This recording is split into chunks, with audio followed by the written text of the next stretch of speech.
Moi! Tänään mulla on teille video, jossa mä näytän, miten mä teen yhdellä peitevoidetipalla koko meikkipohjan. Mulla on kasvoilla tämmönen kosteuttava geelimäinen pohjustusvoide, jotta mä saan sen mattaisen peitevoiteen liukumaan siinä päällä, ja sit mulla on kulmakarvat, koska ilman niitä liian alasti. Se peitevoide, mitä mä käytän, on MACin Pro Longwear Concealer. Olette saattanut kuulla siitä joskus ennenkin. Mä en ole ainut, joka sitä hehkuttaa. Se on matta, peittävä, pysyy ja silti se on koostumukseltaan ohut. Eli sitä voi laittaa tosi vähän tai tosi paljon ja se näyttää silti peittävältä.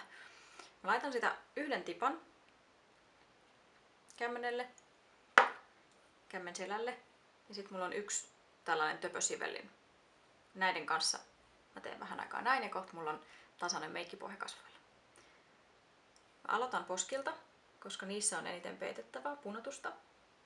Ja mä liikun tällä siveltimellä suhteellisen rivakasti, koska se ottaa aika vikkelästi kiinni ihoon, mikä on siis hyvä ominaisuus, kun se tarraa kiinni paikoilleen, niin se myöskin sit pysähtyy siihen, mihin sä haluat, että se pysähtyy.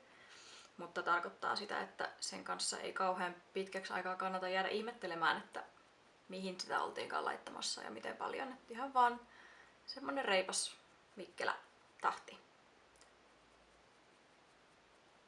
Tää sivelli, mitä mä käytän, on tämmönen kaksoiskarvainen skunkkisivellin. Eli siinä on puolet luonnonkarvaa ja puolet synteettistä.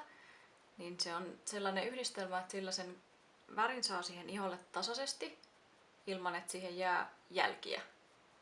Eli tässä vaiheessa, kun mä teen sitä asettelutyötä, niin mä tavallaan painan sitä aika reilusti, että mä en varo niitä harjaksia, vaan että ihan reilusti puffaan.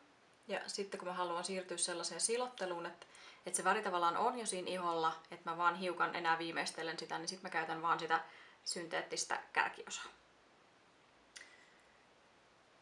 Mä käyn läpi nämä kohdat, missä on punotusta, peitettävää.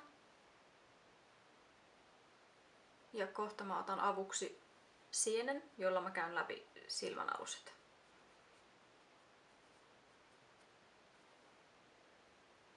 Pientä töpöttelyä vielä tonne.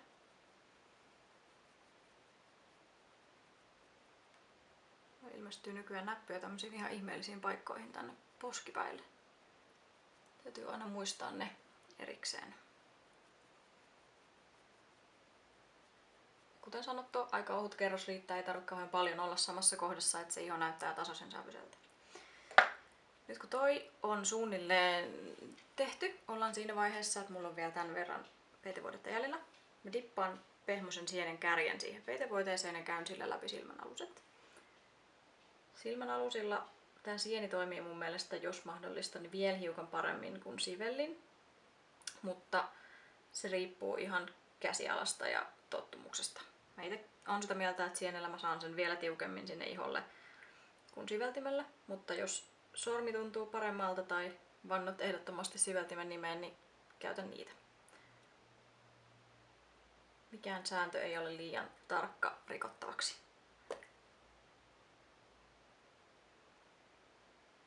Tää on se, millä mä pelastan mun siniset silmänaluset kaikkein huonoimpanakin aamuna. Toivottavasti tää ei näytä kovin ällöltä, kun mä painelen täällä silmiäni.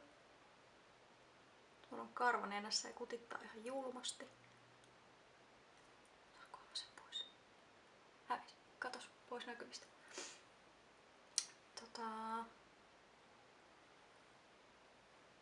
Joo.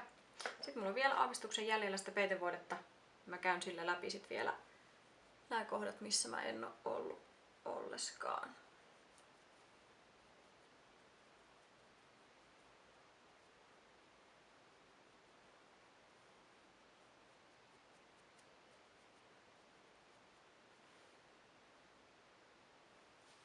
Noin. Siinä olisi sellainen yhden tipan meikkipohja. Moikka!